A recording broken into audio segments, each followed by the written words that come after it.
Viewers, आज हम एक नॉवल पढ़ने जा रहे हैं जिसका टाइटल है थ्रू द लुकिंग ग्लास और लेविस कैरल ने ये लिखा है। ये novel Alice adventures in Wonderland जो कि 1865 में पब्लिश हुआ था, उसकी एक सीक्वल है। तो आज की इस वीडियो में हम सबसे पहले इसके की फैक्ट्स देखेंगे, उसके बाद इंपॉर्टेंट कैरेक्टर्स देखेंगे और उसके बाद हम इसकी चैप्टर वाइज समरी डिस्कस करेंगे। टाइटल है through the looking glass and what Alice found there और बाद की पब्लिकेशन में इसका टाइटल है through the looking glass. Author है लेविस कैरल और ये इनका पेन नेम है। इनका रियल नेम है चार्ल्स लटविज डॉडसन। कंट्री है यूनाइटेड किंगडम और लैंग्वेज है English. Type of work novella. Novel और प्रोज फिक्शन को कहते हैं और ये नॉवेल से छोटा होता है। शॉर्ट स्टोरी से इसकी लेंथ ज्यादा होती है। इसमें 10,000 से 40,000 तक वर्ड्स होते हैं। Genre fairy tale, children's fiction, star allegory, fantasy. Publisher Macmillan. Publication date 27 December 1871। Point of view third person omniscient.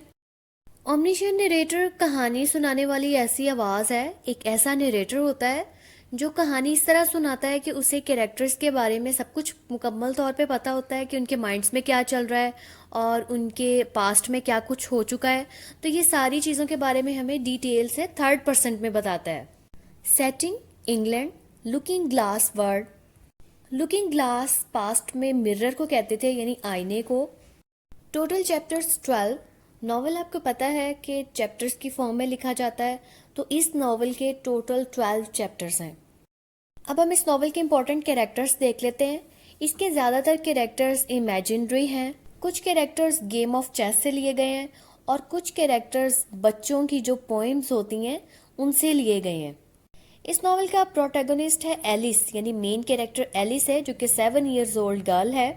Second character है Humpty Dumpty, red king, red queen, the sheep, Tweedledum and Tweedledee, the walrus and the carpenter, white king, white knight, white queen, the lion and the unicorn. अब हम बढ़ते हैं novel की chapter wise summary की तरफ। Novel के 12 chapters हैं और हर चैप्टर का एक नाम है। तो फर्स्ट चैप्टर का नेम है लुकिंग ग्लास हाउस।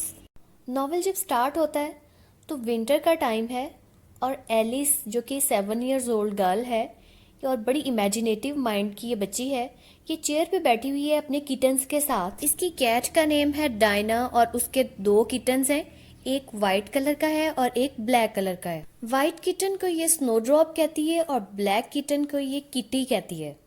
एलिस को नींद भी आ रही होती है और ये किटन्स को अपने टांग पे बिठाना चाह रही होती है क्योंकि किटन्स इधर उधर भाग रहे होते हैं, खेल रहे होते हैं। तो ये इमेजिनेशन में ही अपनी जगह से खड़ी होती है और फायर प्लेस यानी जहाँ पे आग जल रही है उसके ऊपर एक हुड बना होता है जिसे फायर प्लेस मेंटल भी कहते हैं। तो ये उसके ऊपर चढ़ के खड़ी हो जाती है और साथ अपने किटन्स को थोड़ी धमकी भी देती है कि मैं तुम लोगों को इमेजिनरी वर्ल्ड में भेज दूंगी, यानी मिरर के उस पार एक इमेजिनरी वर्ल्ड है, मैं वहां पे तुम्हें भेज दूंगी। अब वो मिरर की तरफ देखती है और वो खुद उस इमेजिनरी वर्ल्ड में चली जाती है। अब वो इमेजिनरी वर्ल्ड कौन सी है, यानी मिरर हमें जो चीज सामने हो उस तरह दिखाता है। तो मिरर की ऑपोजिट साइड पे जो वर्ड होगी वो एलिस के ख्याल में वो इमेजिनरी वर्ड है और वो वहां पे वो मुकम्मल तौर पे एक वर्ड है। तो एलिस अपनी इमेजिनेशन में उस वर्ड में ट्रांसपोर्ट हो जाती है। एलिस जब इस वर्ड में आती है तो वो क्या देखती है कि जिस तरह का रियल वर्ल्ड में उसका रूम होता है बिल्कुल उसी तरह का ही रूम यहाँ पे होता है, लेकिन यहाँ पे फर्क ये है कि हर चीज रियल वर्ल्ड से ऑपोजिट है। यहाँ पे हर चीज रिवर्स ऑर्डर में है। रियल वर्ल्ड में विंटर था तो यहाँ पे समर चल रहा है, वहां पे दिन था और यहाँ पे रात का टाइम है। रियल वर्ल्ड में जो चीजें बेजान थी यहाँ पे वो चीजें जानदार हैं। चेस मैन यानी चेस गेम के जो जितने भी प्लेयर्स हैं वो सारे के सारे जिंदा हैं, चलते फिरते हैं। एलिस उन सबको देख रही है लेकिन वो एलिस को नहीं देख सकते। उस एलिस को वहां पे एक बुक पढ़ी हुई नजर आती है, पोइट्री बुक होती है। उस बुक के ऊपर टाइटल होता है जैबर वो की। एलिस बुक पढ़ने की कोशिश करती है लेकिन उसे नहीं पढ़ी जाती क्योंकि बुक में भी सब कुछ रिवर्स ऑर्डर में लिखा होता है। सेकेंड चैप्टर का टाइटल है garden of live flowers. Alice जो कि पहले कमरे में खड़ी होती है और वहाँ पे उसको बुक नज़र आती है और वो पढ़ नहीं पाती, तो वो घबरा के घर से बाहर निकल आती है। तो घर के अंदर स्नोई नाइट होती है, लेकिन जब वो घर से बाहर निकलती है तो वहाँ पे सनी वेदर होता है। एलिस को कुछ फासले पे एक गार्डन नज़र आता है। वो उस गार्डन में चली जाती है। अब उस गार्डन में जो फ्लावर्स होते हैं वो फ्लावर्स जिंदा होते हैं, यानी लाइव होते हैं, और उसके अलावा वो बातें भी करते हैं। वो फ्लावर्स एलिस को बताते हैं कि यहाँ से कुछ फासले पे रेड क्वीन भी है, तो एलिस को चाहिए कि वो क्वीन से जाके मिले। और फ्लावर्स एलिस के साथ बड़े इंसल्टिंग वे में बात करते हैं। तो एलिस जब रेड क्वीन के पास पहुंचती है तो वो क्या देखती है कि वहाँ पे बहुत बड़ी गेम ऑफ चेस खेली जा रही होती है। तो एलिस क्वीन से कहती है कि वो भी इस गेम को ज्वाइन करना चाहती है। क्वीन एलिस को अलाउ कर देती है और इसे कहती है कि वाइट पान की फॉर्म में वो इस गेम को ज्वाइन कर सकती है। चैप्टर 3 का टाइटल है looking glass insects. Queen Alice को बताती है कि ये पूरा जो कंट्री साइड है, यानी ये जो गांव है, इसको चेस बोर्ड की शक्ल में डिवाइड किया हुआ है। तो एलिस अगर गेम खेलना चाहती है तो उसको वाइट क्वीन के वाइट पॉन की फॉर्म में इसको गेम को ज्वाइन करना होगा। और अगर एलिस सारे रैंक्स को क्रॉस करके 8th रैंक में पहुंच जाती है तो फिर एलिस भी क्वीन बन सकती है। ये चूंकि एक इमेजिनरी स्टोरी है, फैंटेसी है, तो एलिस एक ट्रेन पे बैठ जाती है। उस ट्रेन में उसके साथ एक बीटल भी सफ़र करता है और एक मैन जिसका ड्रेस वाइट पेपर का होता है। ये लोग काफ़ी जगह से गुजरते हैं और आखिर में एक फॉरेस्ट में पहुंच जाते हैं। इस फॉरेस्ट में एलिस को एक डिप्रेस्ड नेट मिलता है, यानी एक बग मिलता है, और वो उस फॉरेस्ट में डिफरेंट किस्म की क्रिएचर्स के बारे में एलिस को बताता है। एलिस अपना सफ़र जारी रखती है। फिर वो एक ऐसी जगह पे पहुंच जाती है, एक ऐसे जंगल में पहुंचती है जहाँ पे लिखा होता है wood where things have no names. ये ऐसा फॉरेस्ट होता है जहाँ पे किसी को कुछ भी याद नहीं रहता। एलिस को हर चीज़ का नाम भूल जाता है, उसे अपना नाम भूल जाता है, तमाम नाउन्स भूल जाते हैं। यहाँ पे एलिस को एक फान मिलता है और फिर एलिस फान की हेल्प से उस वुड को क्रॉस करके दूसरी साइड पे पहुँचती है। जब वो दूसरी साइड पे पहुंचते हैं तो फान को पता चलता है कि वो फान है और एलिस को पता चलता है कि वो ह्यूमन बीइंग है। तो फान एलिस से डर के फिर भाग जाता है। चैप्टर 4 का टाइटल है ट्वीडल डम एंड ट्वीडल डी। इसके बाद एलिस को 2 फैट ट्विन ब्रदर मिलते हैं जिनका नाम होता है ट्वीडल डम और ट्वीडल डी। ये दोनों एक काफ़ी लंबी पोएम पढ़ते हैं जिसको पोएम का टाइटल होता है the Wallace and the carpenter. इनके पास एक दरख्त के नीचे रेड किंग सो रहा होता है और बहुत ऊंची ऊंची आवाज़ में खराटे ले रहा होता है। उसके खराटों की आवाज़ ऐसी होती है जैसे कि ट्रेन का इंजन चल रहा हो। ये ट्विन ब्रदर्स डिफरेंट किस्म के मजाक करते हैं और एलिस को तंग करते हैं और ये समझते हैं कि एलिस जो है ये सिर्फ एक इमेजिनरी फिगर है और ये किंग जो ड्रीम देख रहा है उस ड्रीम में जो इमेजिनरी फिगर है ये दर हकीकत में एलिस है। यहाँ पे एलिस 4th रैंक में पहुंच चुकी होती है। Chapter 5 wool and water. इसके बाद एलिस का वाइट क्वीन से सामना होता है। वाइट क्वीन बहुत एब्सेंट माइंडेड होती है, लेकिन ये प्रिटेंड इस तरह करती है कि इसे सब कुछ पता है, कि इवन इसे फ्यूचर में आने वाले वाकयात भी पता है। एलिस और वाइट क्वीन दोनों एक साथ मिलके ब्रुक क्रॉस करती हैं और उसके बाद ये चेस बोर्ड के 5th रैंक में पहुंच जाती हैं। इसके साथ ही वाइट क्वीन एक टॉकिंग शीप की शक्ल में ट्रांसफॉर्म हो जाती है। Chapter 6 Humpty Dumpty. एलिस एक और ब्रुक क्रॉस करती है और 6th रैंक में आ जाती है। यहाँ पे उसका सामना हम्टी डम्टी से होता है। रियल वर्ल्ड में हम अपनी बर्थडे सेलिब्रेट करते हैं, तो ये चूंकि ऑपोजिट वर्ड है तो यहाँ पे ये अपनी अनबर्थडे सेलिब्रेट करता है। इसके बाद ये एलिस को डिफरेंट वर्ड्स की डिफरेंट किस्म की ट्रांसलेशंस बताता है जो उसने जैबरवोकी बुक में पढ़ी होती हैं। Chapter 7 the lion and the unicorn. Lion और यूनिकॉर्न की एक लेजेंड है जिसमें बताया हुआ है कि ये दोनों आपस में क्राउन के लिए जंग लड़ते हैं, लड़ाई लड़ते हैं, और फाइनली लायन जो है ये विन कर लेता है और यूनिकॉर्न को ये हरा देता है। लेकिन ये रेफरेंस एक और तरह से भी मीनिंग देता है। लायन जो है ये इंग्लैंड को रिप्रेजेंट करता है और यूनिकॉर्न स्कॉटलैंड को।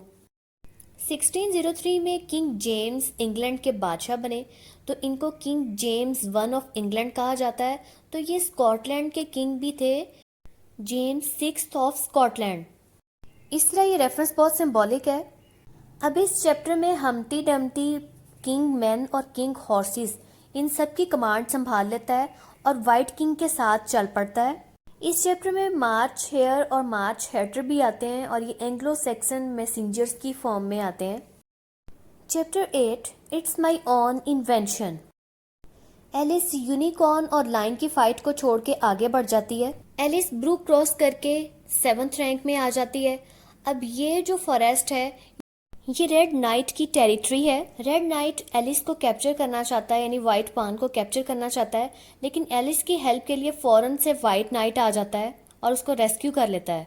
व्हाइट नाइट एलिस को अपने साथ लेके फाइनल ब्रूक तक जाता है और साथ एक लॉन्ग पोएम भी रिसाइट करता है जिसका टाइटल है haddocks' eyes. Chapter 9 queen Alice. Alice white knight को जब फेयरवेल कहती है तो उसके बाद ये फाइनल ब्रूक क्रॉस करके 8th रैंक में पहुंच जाती है और एलिस फाइनली क्वीन बन जाती है। अब अचानक से एलिस क्या देखती है कि वो रेड क्वीन और वाइट क्वीन के दरमियान में बैठी हुई है। रेड क्वीन उसे बहुत से क्वेश्चंस करती है, बहुत से फजूल बातें करके उसे तंग करती है। तो एलिस जब उसको जवाब देने लगती है या अपने जवाब को थोड़ा सा बदलने लगती है तो रेड क्वीन उसे कहती है कि नहीं, अपनी बात पे ही रहो, जो तुमने बात एक दफ़ा कह दी है उसी पे ही कायम रहो। रेड क्वीन एलिस को कहती है कि वो वाइट क्वीन के लिए कोई ललाबाई सुनाए ताकि उसको नींद आ जाए। तो एलिस को तो कुछ भी नहीं आती ऐसी चीज़ें, एलिस खामोश रहती है। फिर रेड क्वीन खुद से ही सिंगिंग शुरू कर देती है। उसकी सिंगिंग से वाइट क्वीन को नींद आ जाती है और रेड क्वीन भी फौरन से नींद में चली जाती है। एलिस उसके गाने में गुम हो जाती है। एलिस जब अपने सेंसेस में वापस आती है तो उसे पता चलता है कि उसने क्वीन बनने की खुशी में एक पार्टी होस्ट की है और एक काफ़ी बड़ी टेबल पड़ी है जिसके साथ 40 चेयर्स रखी हुई हैं। Chapter 10 shaking. जब खाना स्टार्ट हो जाता है तो रेड क्वीन फिर एलिस को तंग करना शुरू कर देती है और उसे मैनर्स के बारे में लेक्चर देती है और ये सुन के एलिस गुस्से में आ जाती है और सारी पार्टी जो है वो क्योस में बदल जाती है। इस पे एलिस को बहुत ज़्यादा गुस्सा आ जाता है और फिर वो रेड क्वीन को पकड़ के ज़ोर से शेक करती है, उसे झंझोड़ती है। Chapter 11 waking. अब अचानक से एलिस को होश आता है तो वो क्या देखती है कि वो तो अपनी सिटिंग रूम में अपनी आर्म चेयर पे बैठी हुई है और उसने अपने ब्लैक किटन को पकड़ा हुआ है और ब्लैक किटन को वो झंझोड़ रही है और वो समझ रही है कि शायद वो रेड क्वीन को शेक कर रही है और वाइट किटन को वो वाइट क्वीन समझ रही होती है। Chapter 12 which dreamed it. इस चैप्टर में एलिस अपने ड्रीम को रिकॉल करती है और सारी बातें सोचती है और वो सोचती है कि ट्वीडल ब्रदर्स जो उसको कह रहे थे, जो ट्विन ब्रदर्स कह रहे थे कि वो रेड किंग के ड्रीम की एक शक्ल है, यानी वो रियलिटी नहीं है बल्कि एलिस जो है वो एक किस्म का ड्रीम है, इमेजिनेशन है। तो एलिस सोचती है कि क्या वो वाकई ही एक इमेजिनेशन है। तो यहाँ पे हमारा लुकिंग ग्लास का नॉवल ख़त्म हो जाता है। लुकिंग ग्लास की इमेजिनरी वर्ल्ड ख़त्म हो जाती है और लास्ट लाइन है life what is it but a dream. तो ये थी कंप्लीट स्टोरी। इसको आप फैंटेसी समझेंगे तो फिर ही ये आपको बहुत इजी और बहुत ही इंटरेस्टिंग स्टोरी लगेगी और आपको इसे पढ़ने में मज़ा भी आएगा, क्योंकि इसमें चेस गेम की बात हुई है, मिरर की, ड्रीम की और इस टाइप की सारी इमेजिनरी किस्म की बातें डिस्कस हुई हैं इसमें। तो आई होप आपको अच्छे से समझ आ गई होगी। तो मेरे चैनल को आपने सब्सक्राइब करना बिल्कुल नहीं भूलना और वीडियो को लाइक और शेयर भी करना है।